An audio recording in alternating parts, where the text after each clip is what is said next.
Hello guys, welcome back to my football world. जी हाँ, आप सभी का स्वागत है एक बार फिर मेरे इस यूट्यूब चैनल में। तो इस वीडियो में हम बात करने वाले हैं एफसी बार्सिलोना के सारे थिंग्स आर हैपनिंग में। जी हाँ, अगर आप एफसी बार्सिलोना को ट्विटर में बहुत ही क्लोजली फॉलो करते हैं तो आपको पता ही होगा कि थिंग्स आर हैपनिंग कौन कहता है। बिल्कुल, जेरार्ड रोमेरो का नाम अगर आपने सुना होगा तो वो है जो हमेशा थिंग्स आर हैपनिंग बीच बीच में डाल देते हैं और बिल्कुल एक शॉक सा दे देते हैं बीच में कि अरे सच में कुछ हो रहा है, एफसी बार्सिलोना में कुछ बड़ा होने वाला है क्या।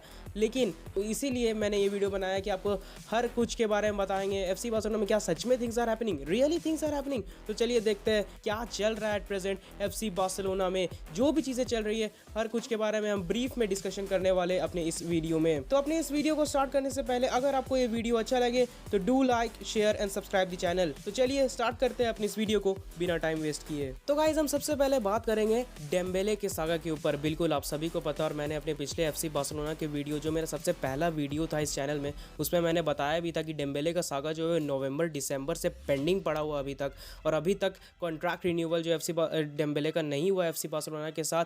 लेकिन जी हाँ, एक बहुत बड़ी न्यूज़ आ चुकी है कि डेम्बेले जो है वो रिन्यू करने वाला है एफसी बार्सिलोना के साथ।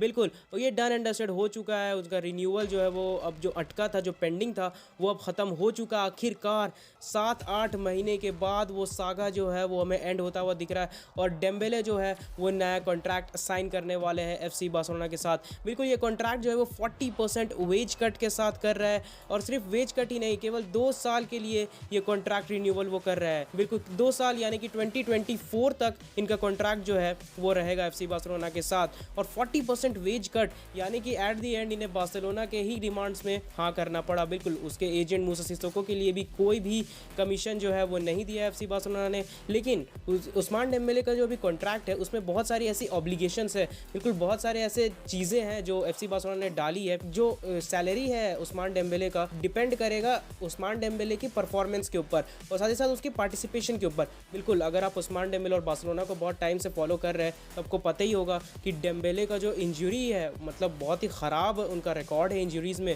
बिल्कुल बहुत ज़्यादा इंजरी प्रोन प्लेयर है। मतलब पिछले 5 सालों में अगर आप बात करें तो मेरे से 2-3 साल ही खेले होंगे यार, बाकी के 2-2.5 साल तो वो इंजर्ड ही रहे हैं। तो इसीलिए जो है एक ऑब्लिगेशन है उनके कॉन्ट्रैक्ट में कि जितने ज़्यादा मैचेस वो खेलते हैं और जिस तरीके उनका परफॉर्मेंस रहेगा, जिस तरीके उनकी पार्टिसिपेशन रहेगी, उस हिसाब से उन्हें सैलरी दी जाएगी। और अगर वो सारे परफॉर्मेंसेस अच्छे रहे और वो पार्टिसिपेशन उनका बहुत अच्छा रहा इन 2 सालों में, तो जो उनकी सैलरी है वो 40% जो वेज डिडक्शन उन्होंने लिया है उसे वो कॉम्पेंसेट कर देगा अगर उनका पार्टिसिपेशन और परफॉर्मेंस लेवल अच्छा होगा। तो सीधी सी बात यह है कि डेम्बेले जो है वो अपना कॉन्ट्रैक्ट रिन्यू करने वाला है एफसी बार्सिलोना के साथ। एक 2 इयर्स का कॉन्ट्रैक्ट जो है वो रिन्यू होने वाला है। और देखिए ये तो बात हुई उस्मान डेम्बेले की, क्योंकि ये पिछले बहुत वक्त से, आई थिंक 6-7-8 महीने से ये पेंडिंग था कि डेम्बेले रिन्यू करेंगे नहीं करेंगे। यार हम भी पक चुके थे यार कि कम ऑन यार, कुछ तो हो, करे, या तो कर लो या तो चले जाओ। मतलब कुछ ऐसा एंड हो इस सागा का, और हमें वो एंड होता हुआ दिख रहा है कि एक जो है वो स्टे होंगे डेम्बेले और एक 2 इयर्स कॉन्ट्रैक्ट जो है वो रिन्यू करने वाले हैं एफसी बार्सिलोना के साथ। तो ये बात तो हमने डेम्बेले की कर ली,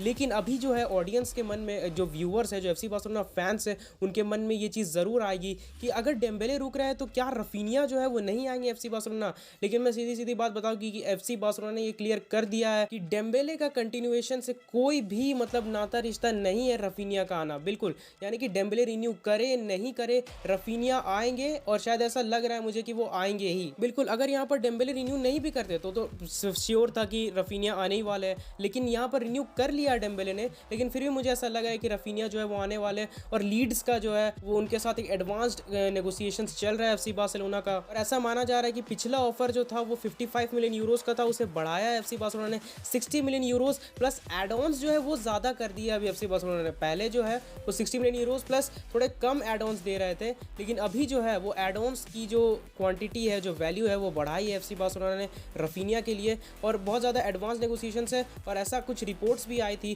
कि अगली इस मंडे, जो अभी अपकमिंग मंडे, यानी कि कल ही, शायद मैं वीडियो एक्चुअली संडे को बना रहा हूँ तो आपको ये मंडे तक मिलेगी। तो मतलब अगर आज आप वीडियो देख रहे हैं तो आज ही, शायद मंडे को अगर आप वीडियो देख रहे हैं तो मंडे को ही रफीनिया जो है वो लैंड कर सकते हैं बार्सिलोना। ऐसी कल परसों तक रिपोर्ट्स ये थी कि रफीनिया जो है वो लैंड कर सकते हैं मंडे को ही, और कभी भी हमें वो रफीनिया का कॉन्ट्रैक्ट जो है वो साइन होता हुआ दिख रहा है। चेल्सी लेकिन अभी भी लगी हुई, चेल्सी ने अभी तक रफीनिया को छोड़ा नहीं है। बिल्कुल रफीनिया है जो बार्सिलोना को पकड़े हुए, लेकिन चेल्सी ने अभी तक रफीनिया को नहीं छोड़ा है।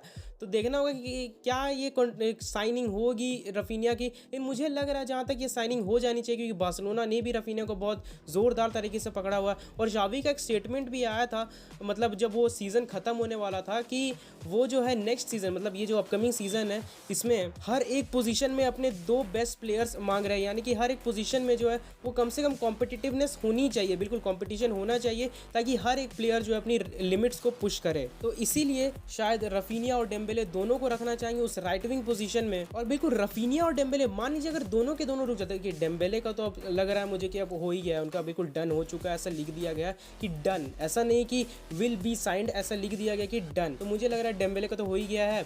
अभी अगर रफीनिया की हम बात करें तो रफीनिया का भी चांस मुझे लग रहा है कि अगर वो साइन हो जाते हैं। लेकिन अगर ये दोनों रुकते हैं तो यहाँ पर क्वेश्चंस आ जाते हैं बाकी प्लेयर्स के ऊपर, जो यंगस्टर्स है, जो कि बी टीम से आए, बिल्कुल एज अपडे के ऊपर क्वेश्चंस है कि क्या वो रहेंगे, क्या वो जाएंगे, क्योंकि आपके पास ऑप्शंस रहते हैं ना। रफीनिया है, आपके पास डेम्बेले, अगर इन दोनों में से कोई एक ही आता अगर आपकी टीम में, तो अपडे का आपके पास ऑप्शन था। क्योंकि ऐसी बात भी चल रही थी, क्योंकि स्टार्टिंग में ऐसा लग रहा था कि डेम्बेले जो है, आज से महीना 1.5 महीना पहले ऐसा लग रहा था कि डेम्बेले जो है वो रिन्यू नहीं करने वाले हैं। तो जो है अपडे को कहा गया था कि आप जो है प्री सीजन तो फर्स्ट टीम के साथ करेंगे ही करेंगे, लेकिन आपको प्रमोट कर दिया जाएगा, मतलब कि एक फर्स्ट टीम नंबर दे दिया जाएगा अगले सीजन से। लेकिन अगर रफीनिया और डेम्बेले दोनों के दोनों रहते हैं बार्सिलोना में, तो मुझे थोड़ा मुश्किल लग रहा है। और केवल एज अपडे का ही नहीं, मुझे एक और प्लेयर है एलेक्स कोयलाडो, बिल्कुल उनका भी मुझे मुश्किल लग रहा है कि वो भी रुकेंगे। उन्हें शायद लोन आउट कर दिया जा सकता है, या फिर परमानेंटली सेल कर सकते हैं बार्सिलोना। एज अपडे का भी वही है कि आप उन्हें परमानेंटली शायद सेल कर सकते हैं।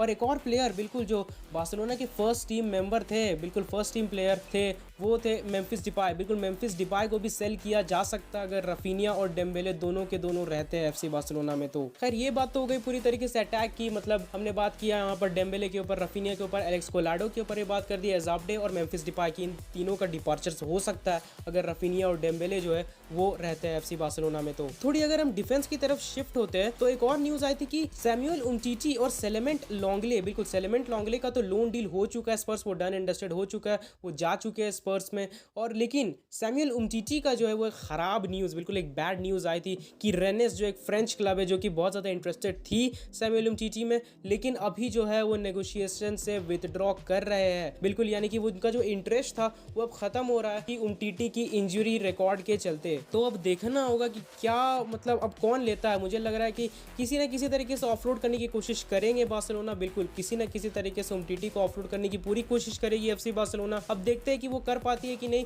कि रेनेस जो कि एक मुझे लगता है इकलौती, बिल्कुल एक और शायद फ्रेंच क्लब थी जो उमटीटी के ऊपर इंटरेस्टेड थी, बिल्कुल मार्सेल जो थी वो इंटरेस्टेड थी, लेकिन उन्होंने भी कोई ऐसा फॉर्मल कॉन्ट्रैक्ट नहीं दिया था। लेकिन रेनेस ने नेगोशिएशंस जो है वो स्टार्ट की थी, लेकिन इंजरी रिकॉर्ड के चलते उमटीटी से वो भी नेगोशिएशंस विड्रॉ करने पर आ चुके हैं। तो ये एक बैड न्यूज़ है उमटीटी के लिए। और अगर हम और बात करें आगे, बिल्कुल मिडफील्ड के ऊपर अगर हम आ जाते हैं तो ये एक बहुत बड़ा क्वेश्चन है, वो जो पिवट वाला क्वेश्चन, बिल्कुल एक पिवट वाला क्वेश्चन जो है वो मैंने जो अपनी पहली वीडियो बनाई थी एफसी बार्सिलोना के ऊपर, उसमें मैंने बात की थी एक डबल पिवट कैसे और निको के ऊपर। लेकिन देखना होगा कि क्या होता है, क्योंकि अभी जो एट प्रेजेंट अभी एक शावी का स्टेटमेंट आया है, शावी का स्टेटमेंट नहीं मतलब ऐसे रिपोर्ट्स आई है कि शावी जो है वो प्री सीजन में निको को as a single pivot use करना चाहते हैं। और बिल्कुल आपके पास पूरी छूट है, आप एक मैनेजर है, आप बिल्कुल यूज करिए निको को, लेकिन प्री सीजन में अब देखना होगा कि प्री सीजन में निको जो है वो किस तरीके से काम करते हैं। क्योंकि अगर पर्सनली आप मुझसे पूछे, बिल्कुल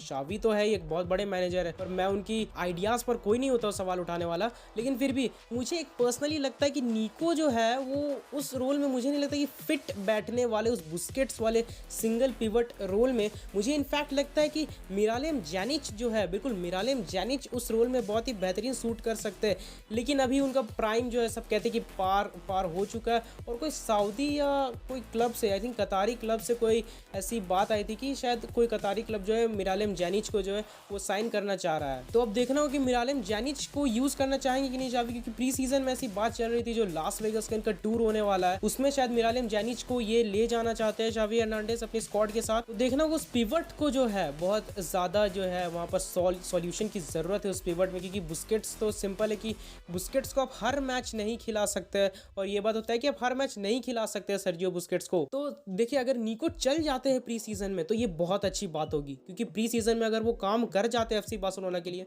तो मेरा सबसे इससे अच्छी बात जो है वो हो ही नहीं सकती है, बिल्कुल नहीं हो सकती है। क्योंकि बुस्केट्स का अगर आपको रिप्लेसमेंट वहाँ मिल जाता है निको का, मतलब वो इससे बड़ी बात हो ही क्या सकती है, क्योंकि आप जो है बहुत सारी पोजीशंस में साइनिंग कर सकते हैं। बिल्कुल, स्ट्राइकर में आप लेवांडोस्की को ला सकते हैं, विंग में आप रफीनिया को ला सकते हैं, एक इंटीरियर के लिए आप बेर्नार्डो सिल्वा ला सकते हैं, डिफेंस को सॉर्ट आउट करने के लिए आप मार्कोस अलोंसो, एस्पिलिकेटा और साथ ही साथ ज्यूस कुंडे को ला सकते हैं। आपने क्रिश्चियनसन को ले ही आया है, मिडफील्ड में आपने केसी को ले आया है, लेकिन वो जो पिवट वाला रोल है ना, वहां पर उस पोजीशन, मतलब पिवट तो आपको मिलेंगे, अच्छे खासे मिलेंगे मार्केट में, लेकिन वो बुस्केट्स वाला रोल जो एक लोन पिवट का जो बुस्केट्स काम करते हैं, वो कामनेस, वो पोजीशनिंग, वो सब जो है वो एक प्लेयर में, एक पिवट में चाहिए एफसी बार्सिलोना को। और इसीलिए मुझे नहीं लगता पिवट में आपको मार्केट में उस तरीके के प्लेयर नहीं मिलेंगे। तो मेरे हिसाब से आप निको को यूज कर सकते हैं एज अ सिंगल पिवट, लेकिन प्री सीजन में अगर वो काम कर जाते हैं तो बहुत अच्छी बात है ये। लेकिन आप मिरालेम जेनिच को भी यूज कर सकते हैं उस पिवट रोल में। और एक और बात थी कि एस्पिलिकेटा की एक बात चल रही थी कि अभी हाल फिलहाल में रिपोर्ट्स आए कि चेल्सी जो है वो एस्पिलिकेटा के लिए, माफ कीजिएगा, एस्पिलिकेटा के लिए 8 to 10 मिलियन यूरोज मांग रही है। तो मेरे हिसाब से थोड़ी ज्यादा है, 8 to 10 मिलियन यूरोज की 30+ ओल्ड प्लेयर के लिए। मेरे हिसाब से बार्सिलोना इसके ऊपर नेगोशिएशंस करेगी और कोशिश करेगी कि जितना कम से कम हो सके उससे कम करने की कोशिश करेगी। तो गाइज ये थी सारी की सारी एक ब्रीफ डिस्कशन मैंने कर दी है एफसी बार्सिलोना में एट प्रेजेंट क्या थिंग्स आर हैपनिंग, हो रहा है कि नहीं हो रहा है। तो ये सारी की सारी न्यूज़ थी जो एफसी बार्सिलोना में एट प्रेजेंट चल रही है। उस्मान डेम्बेले का कॉन्ट्रैक्ट रिन्यूअल हो चुका है, रफीनिया के चांसेस है, बिल्कुल मुझे लग रहा है 90 से 95% चांसेस मुझे लग रहा है रफीनिया आने वाले हैं। अगर ये दोनों आते हैं तो क्या मेम्फिस डिपाय एज अपडे और एलेक्स कोलाडो का होता क्या है। साथ ही साथ एक और न्यूज़ था कि ट्रिंक्याओ, बिल्कुल जो फ्रांसिस्को ट्रिंक्याओ थे, उनका जो है वो लोन डील हो चुका स्पोर्टिंग सीपी में, बिल्कुल उनका लोन डील हो चुका, तो वो जाते हुए दिखेंगे हमें।